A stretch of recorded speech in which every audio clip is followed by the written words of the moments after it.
यदि आपने कल का वीडियो देख लिया हो तो मैं आज जो फैक्टोरियल के क्वेश्चन कराऊंगा वो आपको समझ में आ सकते हैं भाई, है ना। यदि आपने कल का वीडियो देख लिया हो, ठीक। अच्छा, जिन्होंने कल का वीडियो नहीं देखा है फैक्टोरियल वाला, मतलब इससे पहला वीडियो, तो वो इससे पहले वाले वीडियो को ज़रूर देखें, ठीक है। इससे पहले वाले वीडियो को देखें और तब उसके उपरांत इस वीडियो को देखें, क्योंकि मैं इसमें कल तो आपको थ्योरी कराई थी, आज कल की थ्योरी पर आधारित क्वेश्चन करा रहा हूँ, यानी कल के सूत्र काम आएंगे आज के में, ठीक है। तो फिर भी मैं आपको थोड़ा सा तो याद दिला देता हूँ कि फैक्टोरियल एन क्या रहा करता था, एन गुणा एन माइनस 1, एन माइनस 2 और यूँ कम होते होते 3.2.1, ये फैक्टोरियल एन, ठीक है। अच्छा, ऐसे भी बताया था मैंने कि फैक्टोरियल एन को आप क्या लिख सकते हो, देखो एन तो ये वाला और बचा हुआ जो है वो factorial n minus 1। Factorial n तो ज्यों की तो और ये एन ज्यों की तो, बचा हुआ फैक्टोरियल एन माइनस 1। ये बताया था मैंने, ये बताया था एक, ये बताया था कि फैक्टोरियल एक होता है, फैक्टोरियल 0 1 होता है, और फैक्टोरियल में ऋणात्मक, ये मैंने अपरिभाषित बताया था आपको। अगर फैक्टोरियल के अंदर ऋणात्मक हो तो मैंने उसको क्या बताया था आपको, अपरिभाषित बताया था।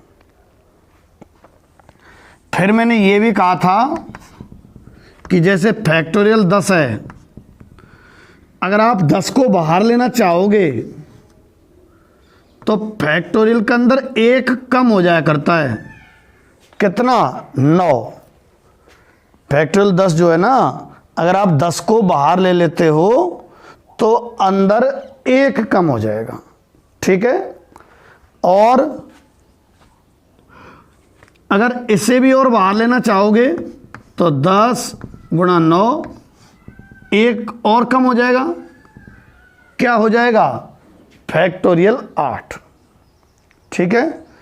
तो ऐसा कुछ, हालांकि इस पे आधारित मैंने कई सारे सवाल भी करा दिए थे, उन सवालों की प्रैक्टिस से ही इससे हम फैमिलियर होते हैं, मतलब फैक्टोरियल को अच्छी तरीक़ा से जान पाते हैं। उसके लिए आपको कल की क्लास, कल का जो वीडियो है वो देखना पड़ेगा। आज इसी फैक्टोरियल पर आधारित मैं सवाल करा रहा हूँ आपको। देखो, मैं लिख रहा हूँ कि फैक्टोरियल n+2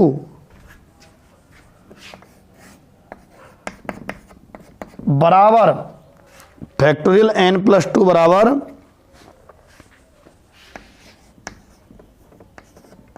25 50 फैक्टोरियल n। ये क्वेश्चन उतारा है मैंने ना, आपसे कह रहा है कि n की वैल्यू पता कीजिए।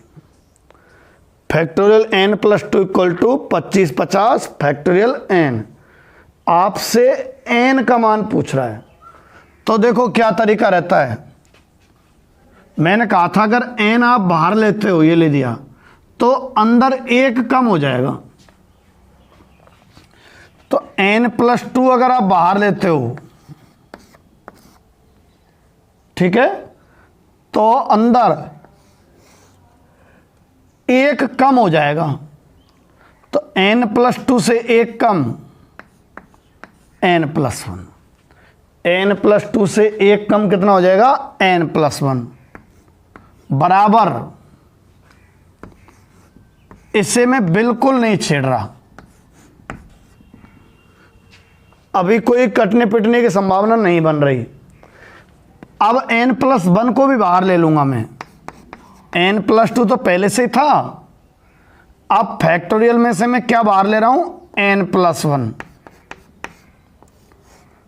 अंदर कितना बचा, फैक्टोरियल n बराबर 25 50 और फैक्टोरियल n।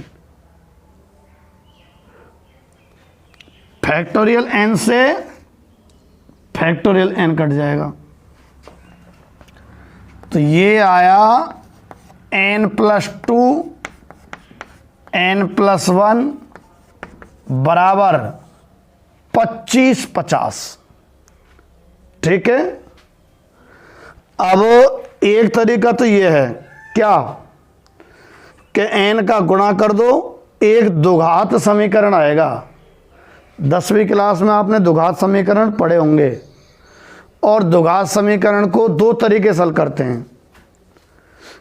एक तो गुणनखंड हो जाते हैं जब, एक श्रीधराचार्य।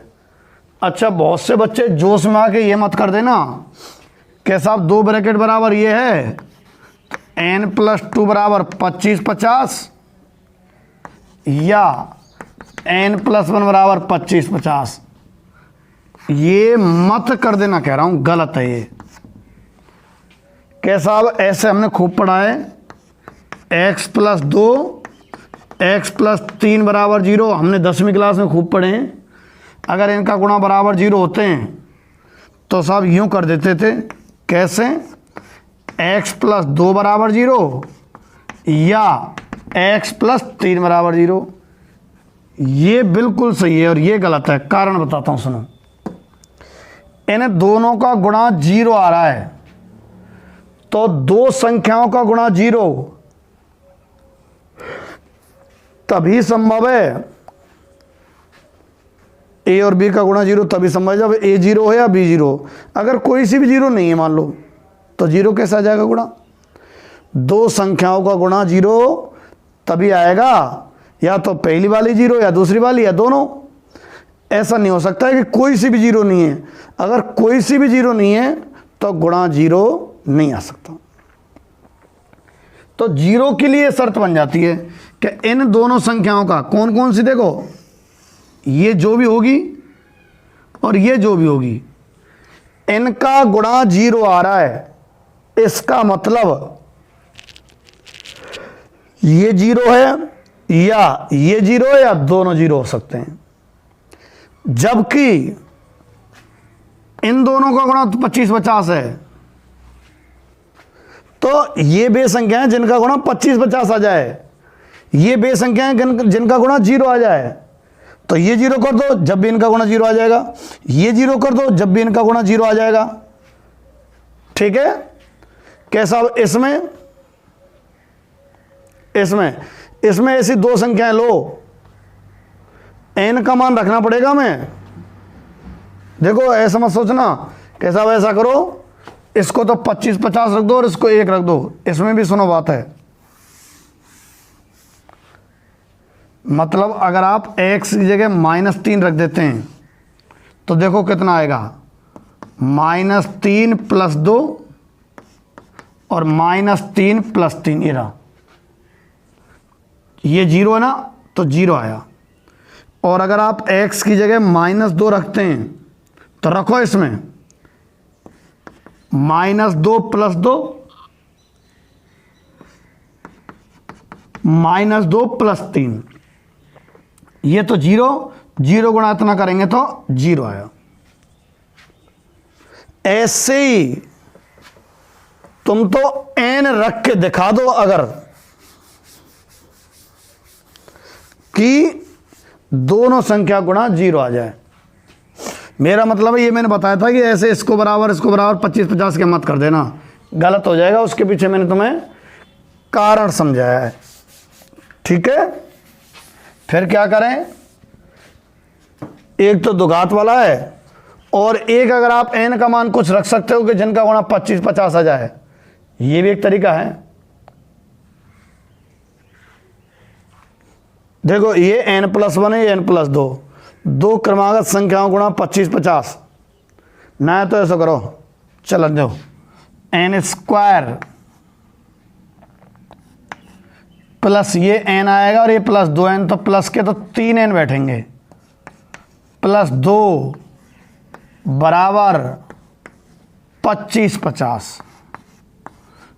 n² प्लस 3n, और 2 में से अगर 25 50 चले जाते हैं तो -k 25 48 बराबर 0। ठीक है, अब आपसे गुणनखंड हो जाए तो गुणनखंड कर दो, नहीं तो सीधा आचार्य से भी n आ सकता है। n बराबर -b plus minus under root b square, 3 का स्क्वायर 9 -4 ए गुणांक है इसका इंटू सी इसको बोलते हैं माइनस के 25 48 बटे 2a, तो n बराबर -3 प्लस माइनस, अच्छा 25 48 गुणा 4 करके कुल मिला के से हल कर देना, n आ जाएगा। मैं 11वीं में ये सिखाना चाह रहा हूं, ये आगे का मैटर 10वीं का है। ठीक है, द्विघात को हल करने का एक और सवाल ले रहा हूं मैं।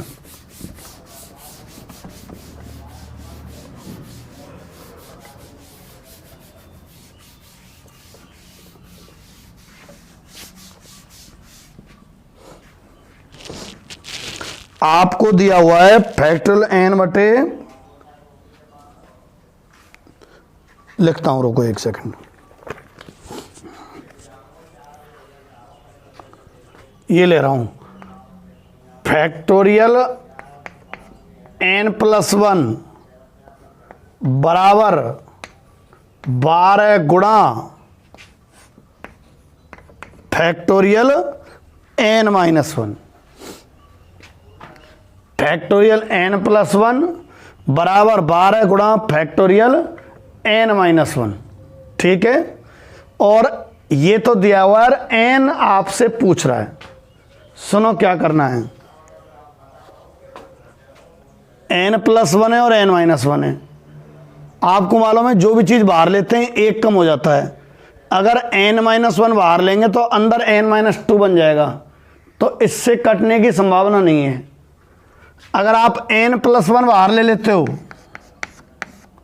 तो अंदर एक कम हो जाता है, एक कम का मतलब हो गया n बराबर 12 और फैक्टोरियल n-1।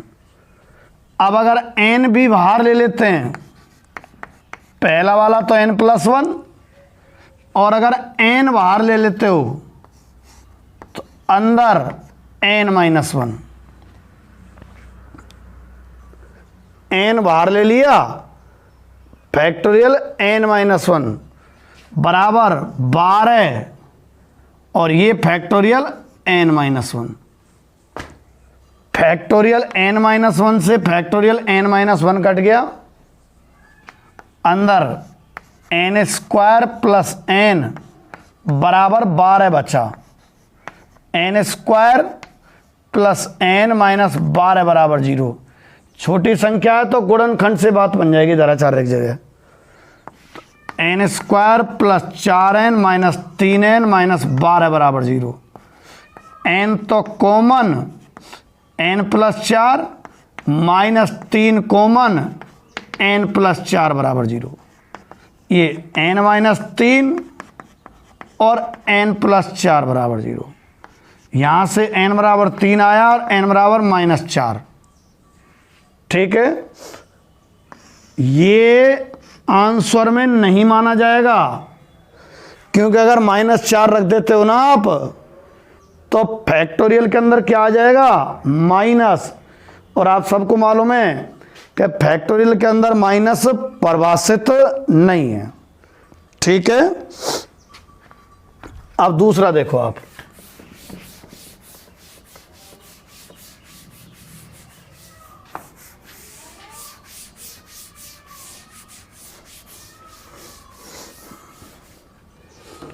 एक और क्वेश्चन देखो आप, आपसे कह रहा है कि यदि फैक्टोरियल n बटे फैक्टोरियल 2 और फैक्टोरियल n-2 तथा फैक्टोरियल n बटे फैक्टोरियल 4 और factorial n-4 are in the ratio 2:1। इनका जो अनुपात है 2:1 है। इन दोनों का अनुपात 2:1 है। ठीक है, तो इसका मतलब हो गया कि फैक्टोरियल n बटे फैक्टोरियल 2 और फैक्टोरियल n-2 बटे में फैक्टोरियल n बटे फैक्टोरियल 4 और फैक्टोरियल n-4 बराबर 2/1। फैक्टोरियल n से फैक्टोरियल n कट गया, ये ऊपर गया फैक्टोरियल 4 और फैक्टोरियल n-4 अपॉन फैक्टोरियल 2 और फैक्टोरियल n-2 बराबर 2:1। ठीक है, पहली वाला ये रहा अपॉन ये दूसरा, इनका अनुपात 2:1 दे रखा है। ये कट पिट के इतना आ गया। बज गुणन कर लें, बज गुणन 1 का गुणा तो इससे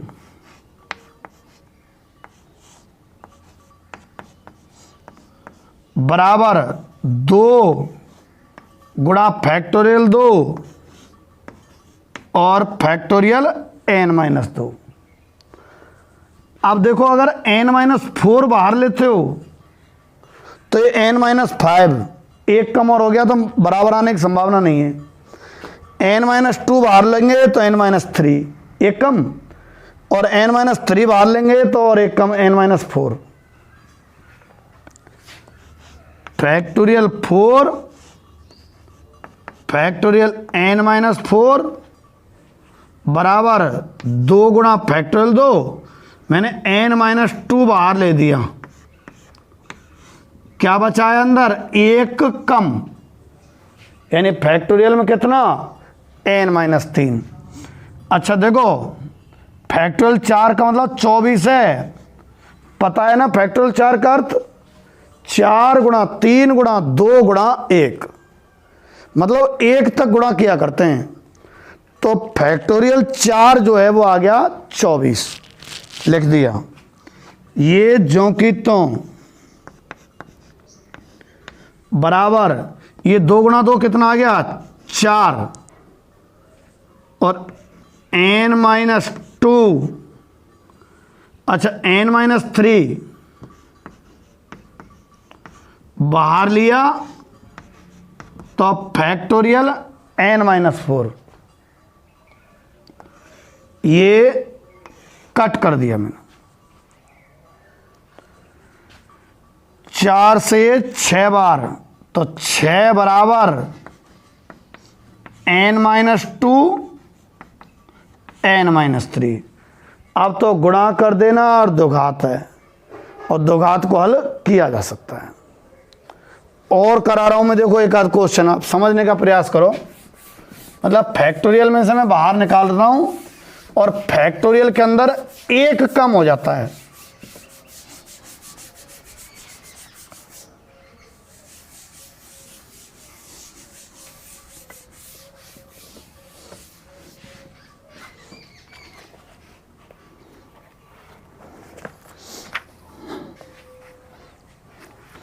जैसे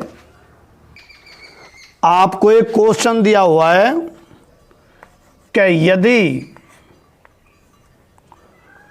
फैक्टोरियल 2n बटे फैक्टोरियल 3 और फैक्टोरियल 2n-3 तथा फैक्टोरियल n बटे फैक्टोरियल 2 और फैक्टोरियल n-2 इसका जो अनुपात है, ठीक है, 44:3, तो आपसे n की वैल्यू पूछ रहा है। 44:3 है तो आपसे n की वैल्यू पूछ रहा है। तो देखो इनका अनुपात बराबर 44:3 तो लिखो, फैक्टोरियल 2n बटे फैक्टोरियल 3 और फैक्टोरियल 2n-3 बटे फैक्टोरियल n अपॉन फैक्टोरियल 2 और फैक्टोरियल n-2 बराबर 44/3। कट तो रहा नहीं है कुछ भी, डायरेक्ट ये नीचे वाला पलट दो पूरा, ठीक है, पूरा पलट दो, ऊपर वाला तो ज्यों की त्यों 2n बटे फैक्टोरियल 3 और फैक्टोरियल 2n-3 गुणा इसे फैक्टोरियल 2 फैक्टोरियल n-2 बटे फैक्टोरियल n, ये पलट दिया नीचे वाला, बराबर 44/3। चाहो तो अभी बदजोड़न कर दो, चाहो तो थोड़ा बाद में कर सकते हैं। कैसे? देखो आपने अगर 2n बाहर ले लेते हो तो अंदर कितना बचना चाहिए? 2n-1। अब मैं एक साथ बाहर लेना है ना, 2n-1 भी अगर बाहर ले लेते तो 2n-2, अगर 2n-2 भी बाहर ले लेते हैं तो इसमें 2n-3 एक कम होता जाता है ना, और ख़त्म करेंगे। 2n बाहर लें तो 2n-1 वो भी बाहर ले लिया, 2n-2 वो भी बाहर ले लिया, 2n-3 बटे फैक्टोरियल 3 और फैक्टोरियल 2n-3 गुणा फैक्टोरियल 2, ये फैक्टोरियल n-2 है, यहाँ से n बाहर लेंगे तो n-1 और n-1 बाहर लेंगे तो n-2 बराबर 44/3। ठीक है, ये कट गया और ये कट गया,